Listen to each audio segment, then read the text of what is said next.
Welcome everyone, Tim Anderson here, aka Renfail, and welcome to the start of my ongoing series covering Assassin's Creed Valhalla, a game for which I am insanely hyped, and yeah, let's just leave it at that. If you like what you're about to see today, and if you haven't yet already done so, please feel free to subscribe to the channel and hit the bell icon to get updates for when I go live with additional updates about this game and the other games that I play, such as Lord of the Rings Online, the Baldur's Gate series, Pillars of Eternity. I play a lot of RPGs and other games, so tune in, learn more.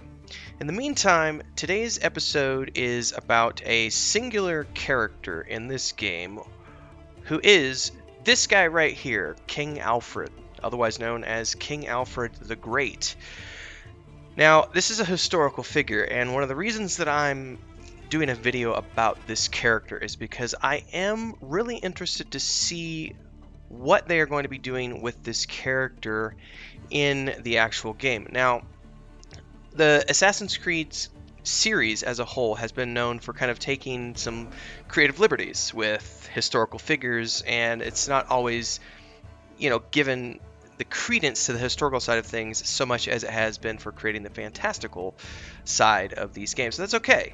But they have said that for this particular game, they're going to be looking to have a little more historical influence in the game, perhaps even more so than what we saw with Assassin's Creed Odyssey. So here with Assassin's Creed Valhalla, we're getting to meet a lot of historical figures in and from the English history novels and history books.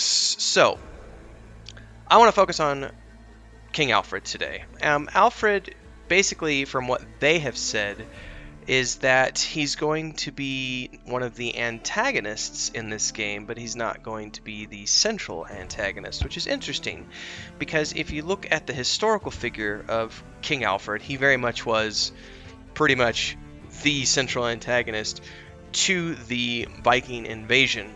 In fact, if you take a moment to step back from the historical records, which we'll get into here in a minute, I think one of my favorite portrayals of this character has been from the show The Last Kingdom. If you've not watched this show yet, I would highly recommend it.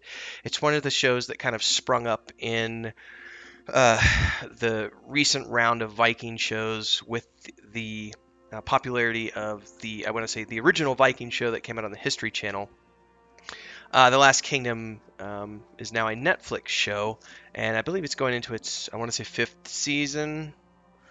or sixth season, I forget which, but my wife and I have been following it for a long time, and we love the show. But one of the things I really enjoyed in that particular show was the portrayal of Alfred the Great. And giving credit where credit is due, the actor from The Last Kingdom, David Dawson, if you have not seen this guy in anything, he's a brilliant English actor, done a lot of good stuff on the stage. He's done a lot of other shows.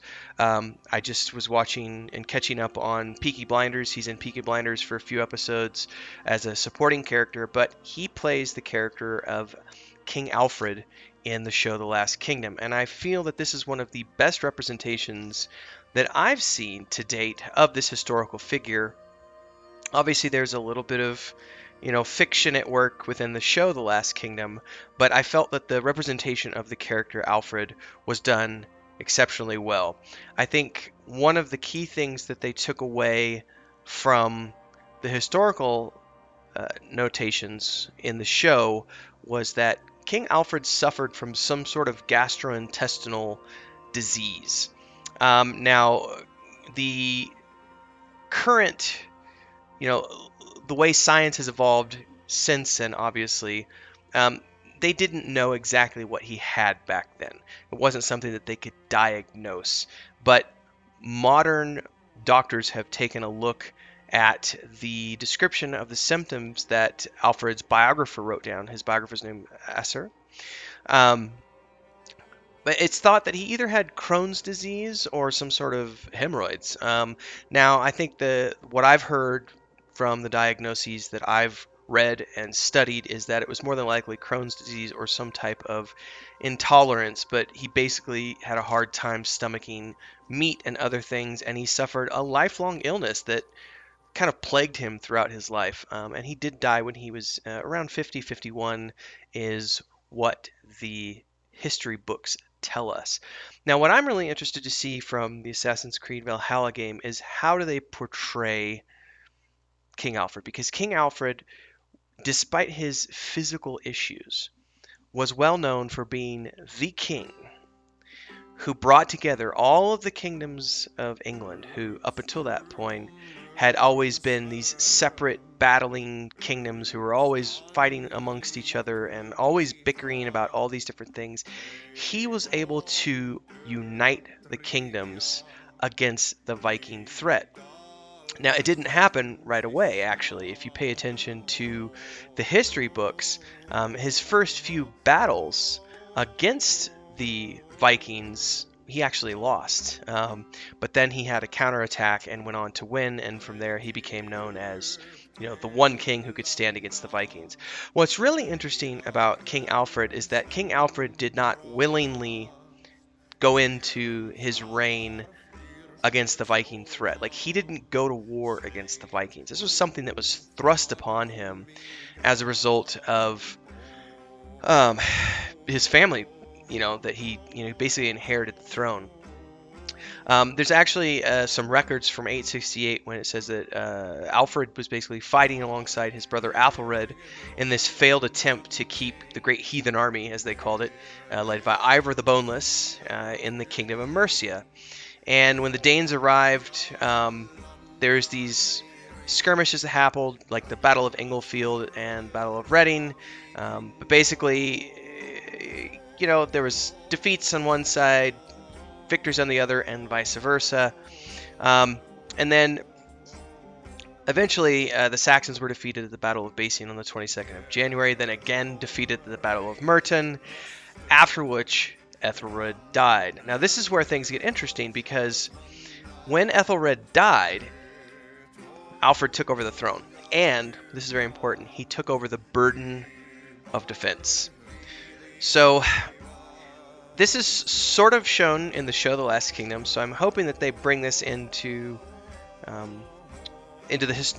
actual story of Assassin's Creed Valhalla, because Alfred was somebody who was he was involved in it because his family was involved in it. His family was the kings, and his brother was the king, and then his brother died, and it's like, here, now you're the king.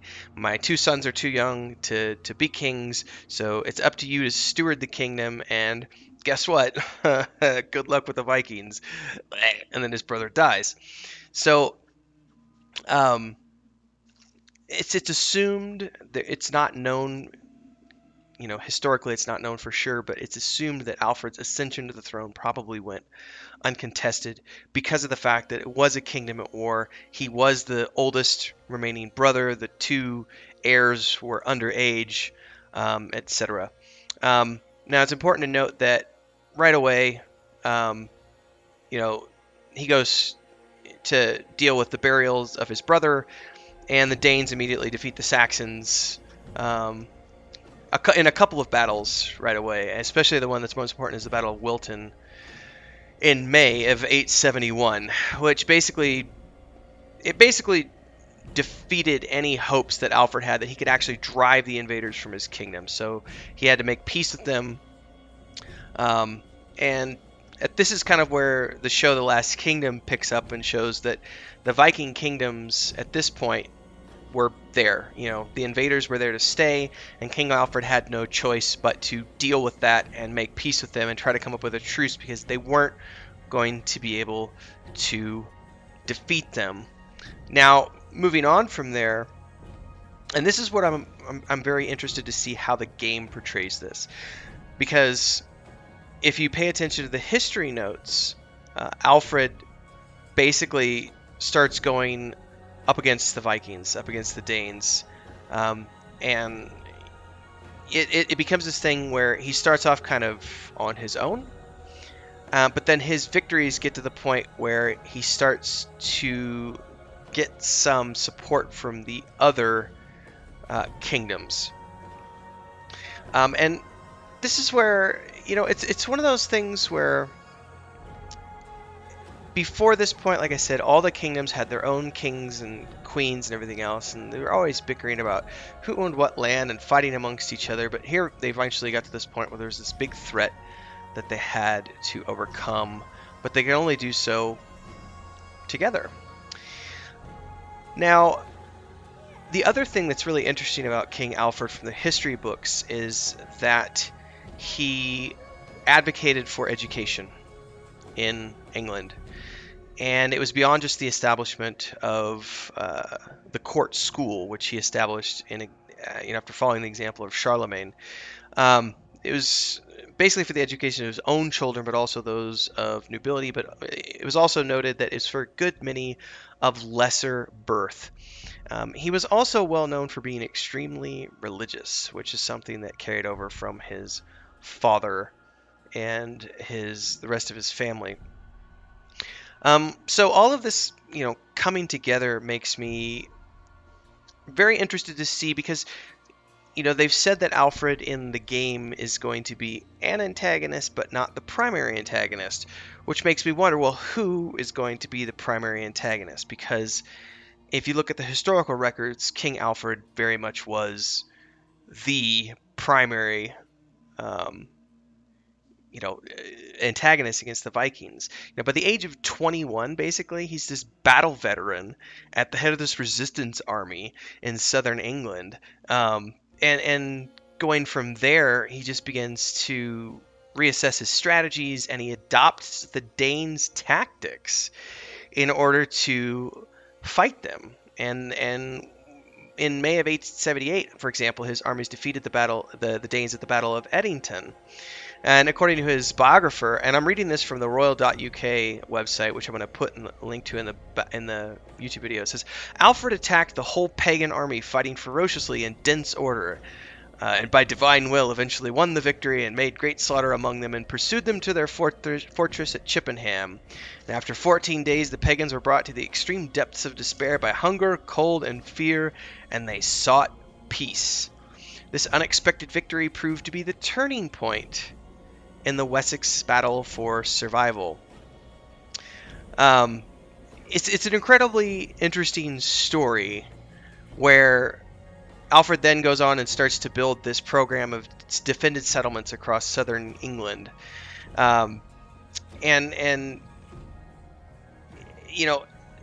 it's very interesting to me, because you have to think about how things were back then. All anybody cared about were their own little serfdoms, basically. And it's like, you can think about the guys who didn't live near the Viking threat, who were like, well, it doesn't affect me. Why should I worry about them when my neighbors have been stealing my cattle and my sheep for the last 300 years or whatever? And yet eventually it got to the point where it became this big enough threat that everyone had to face it. So since we're playing as the Vikings in this game, I'm keenly interested to see how historically accurate the Viking versus Saxon story is told in this game. So we'll see. I don't know. This is one of those things that I'm really interested to take a look at, and from a historical point of view, to see how well Assassin's Creed Valhalla is going to bring together all of these aspects of British history, or English history, I should say, and put them into the game. Because I think that's the one thing that's different from, say, Assassin's Creed Origins or Assassin's Creed Odyssey, is that in both of those games we're dealing with very ancient history, which is not necessarily recorded as well as, or as documented as, more recent history. And dealing with Assassin's Creed Valhalla, we're dealing with history that's 1500 years old. I mean, we're talking about things that happened in the 800s, 800 AD. So, that's not that long ago in the grand scope of things, compared to these other games that took place, 3,000 years ago, whatever the case may be.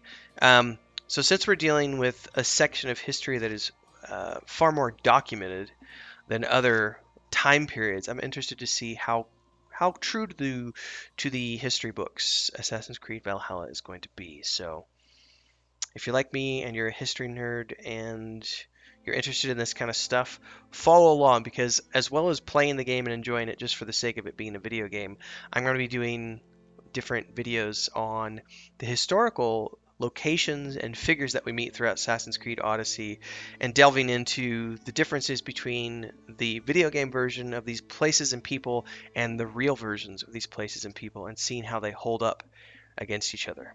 So hopefully you're entertained by that kind of stuff. If you are, make sure you follow along, subscribe to the channel, hit the bell icon for more updates, and follow along because I'm going to be streaming Assassin's Creed Valhalla throughout the month of November. So